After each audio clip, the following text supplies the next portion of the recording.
Muy buenos días, muchas gracias por la invitación. Un gusto poder analizar este evento importante para el Ecuador contigo.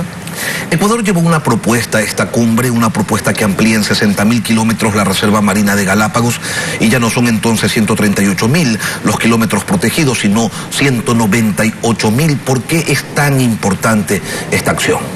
Bien, desde el año 2001, que Gustavo Noboa está en la presidencia, recibió una invitación del presidente de Costa Rica, Rodríguez, y se hizo entonces ya la propuesta de un corredor que una Galápagos con Cocos. ¿Por qué es importante? Porque las Islas Galápagos tienen un sistema de montaña submarino que te llega hasta las Islas Cocos. Eso significa que esta montaña submarina te permite una gran biodiversidad y que sea realmente una gran fuente de nacimiento de nuevas especies, de conservación y hasta de capital productivo que es necesario para el sector productivo. Entonces, necesario, sí. Conveniente, depende, porque mucho va a depender de qué capacidad tengamos los cuatro países para poderlo conservar. Hablemos de las conveniencias, porque un elemento a considerar es que esta ampliación de la reserva fue consensuada entre sector público, pescadores artesanales, pescadores industriales, conservacionistas, sector turístico. ¿Cuál es el eje sobre el que todos logran ponerse de acuerdo, aun cuando pudiera significarle a algunos de estos sectores una afectación en la actividad que desarrollan? Claro, en nuestra época no fue fácil. De hecho, pasaron 20 años hasta que hoy día ya se lanza el corredor Galápagos-Cocos. Es muy difícil ponerse de acuerdo sobre temas de conservación versus producción. O sea, es lo normal, porque estás hablando de dos sistemas que dependen del mismo recurso, pero que están compitiendo entre sí. Yo creo que el gobierno actual se puso de acuerdo con el sector productivo, es porque el alcance del corredor es mucho menor de lo que se planteó al inicio. Al inicio no se planteó un corredor nada más entre Galápagos-Cocos, sino la ampliación general de la reserva marina y hasta 300.000 kilómetros. Y eso sí hubiese afectado fuertemente la capacidad de producción de nuestro sector atunero, que además es uno de los 4 sectores más importantes en las exportaciones. Lourdes, lo verdaderamente importante en relación a una reserva marina, a un área protegida, no radica tanto en su tamaño, sino en qué tan efectivos son los controles que el Estado ejecute sobre ella. Y a la hora de hablar de esos temas, ya nos conocemos el repertorio, que el área es demasiado grande, que los recursos de la reserva marina son limitados, que hay naves que ingresan apagando los sistemas de posicionamiento satelital.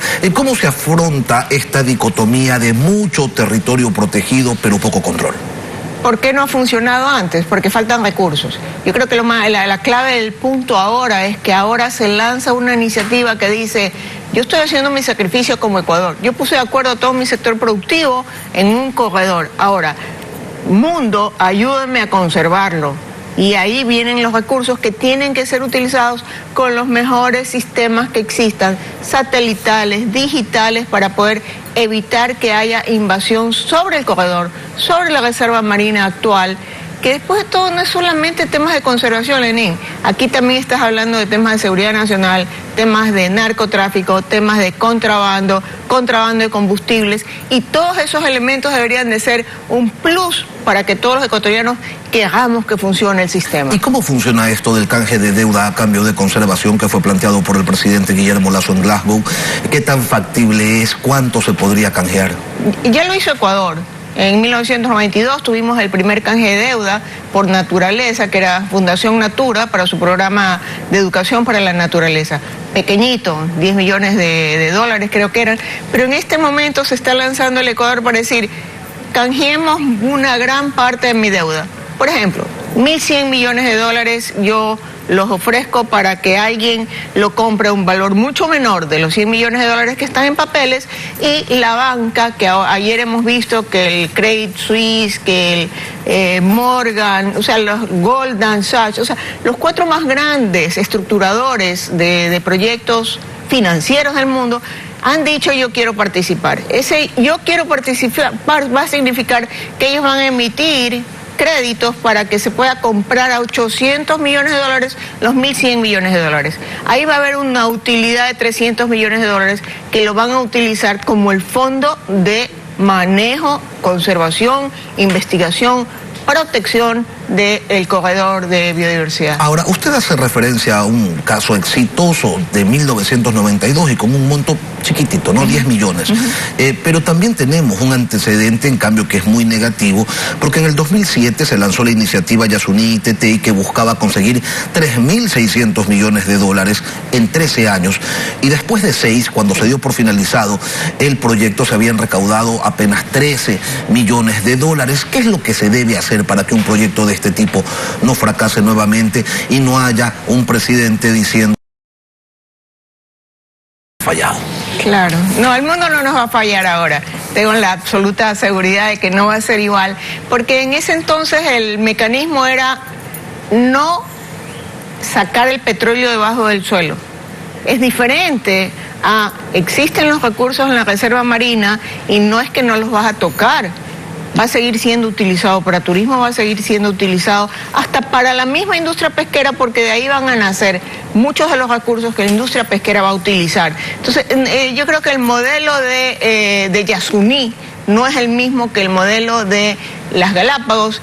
Recordemos también que Galápagos, Cocos, Coiba, son islas, las 4, Malpelo creo que es la otra, los 4 islas son patrimonio mundial de la humanidad. O sea, en este momento lo que ha hecho el presidente Lasso es poner 4 objetivos muy importantes. El primero es los ojos de la humanidad, lo segundo es la voluntad política, el tercero el mecanismo financiero para poderlo hacer, y yo creo que el cuarto factor es el que debería invitarnos a todos nosotros. ¿Cómo hacemos para que este modelo funcione?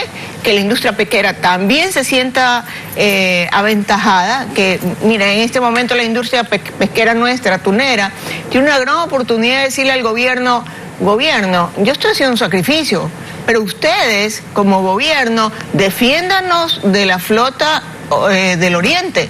El grave problema de todos los ecuatorianos, el grave problema de las Galápagos, el grave problema de la industria pesquera, yo te diría, de toda la industria planetaria pesquera, es la flota oriental que no la controlan. Así como los europeos nos exigen y nos ponen tarjeta amarilla, roja, y nos quieren pasar a verde por nuestra industria pesquera, y somos el país mejor comportado en la industria pesquera, igualito deberían de hacer todos los países del mundo con esa flota que no le obedece absolutamente a nadie. Y que depreda. Y ahora, que el gobierno debe de hacer el esfuerzo a través de su Cancillería de poner reglas claras del juego. Es decir, si yo cumplo como país las normas pesqueras de más alto nivel, oblíguenlos a ellos también que lo hagan. ¿Quién manejaría la reserva? ¿Quién manejaría los recursos? ¿Cuál es el rol que jugarían los dueños de esos bonos, los inversionistas que compren el fondo? ¿Participarían de la administración del área protegida o se entregan a ciegas, confiando en que el Estado haga su trabajo? Un modelo mixto, como usted ha puesto muchos de los factores, Lenín. El primero es, los fondos van a llegar a un fondo de la reserva marina que tiene que estar liderado sin lugar a dudas por el Ecuador, por el Parque Nacional Galápagos, con intervención de la Fundación Charles Darwin, que hace muchas investigaciones. Todo lo que es el conglomerado de interés tiene que ser quienes operan el fondo. No puede ser manejado por nadie del exterior, eso sería ilógico. O sea, tiene que llegar, porque es un canje de deuda del Ecuador, a ser manejado por un fondo mixto, pero tiene que ser manejado por el país. Y esos recursos tienen que ser usados en lo que se tiene que venir ahora en el Ecuador.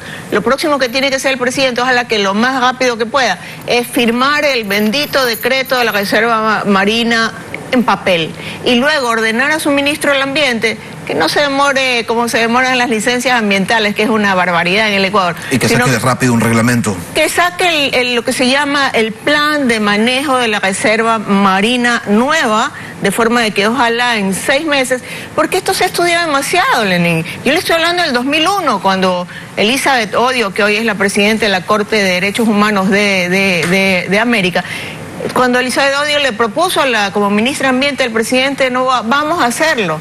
Desde el 2001 hasta hoy han pasado 20 años. En 20 años se han hecho todos los estudios que usted quiere. Deberían estar listos ya. Deben de estar listos. Y por lo tanto, el plan de manejo, un ministro bien decidido, debería tenerlo en 6 meses. Y en 6 meses ya deberíamos de saber para dónde va a ir ese canje de deuda. Esperemos pues que en esta ocasión la intención de canjear deuda por conservación dé realmente resultados. Lourdes Luque, muchísimas gracias por acompañarnos hoy, ex ministra de Ambiente.